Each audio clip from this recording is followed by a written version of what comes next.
Salutare toată lumea, numele meu este Cristi cu un nou live cu Mărin Poroșanu și Denis Pericol Public.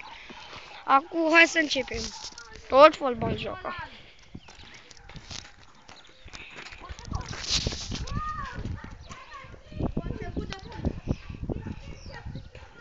Da!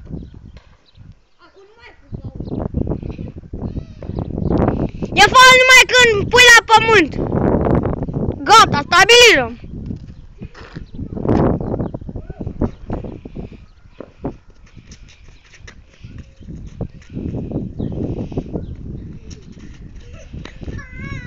Faul! Mărine, cartonaș și galben. Galben. Băi! Galben e când îl arunci mult. Depinde de când nu te... Nu te prind, mă, nicio. Nu e niciun cartonaș, e decât galben și...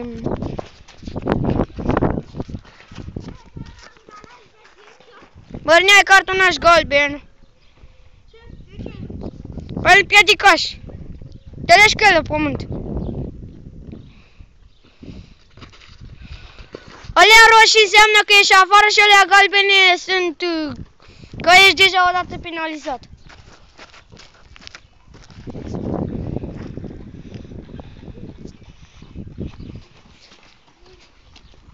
Dacă o atingeți cu mâna, e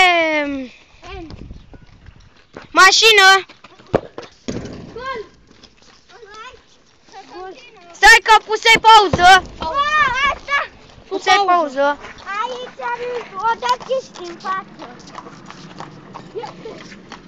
Bun, toată lumea a revenit, acum să le dăm ăstora mingea. Vin, mă, mașini? No.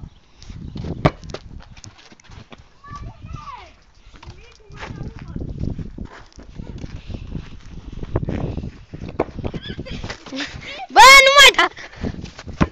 Oh! Hai că era să-l împiedic eu pe Denis. Pe Denis Pericol, nostru public. Dar eu nu vă dau mingea când... Eu nu vă dau mingea când ajunge la mine, spre mine.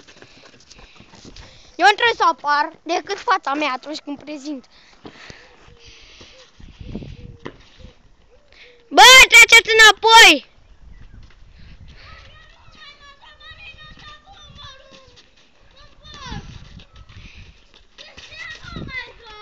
Mărine! Mărine, cartonaș și roșu.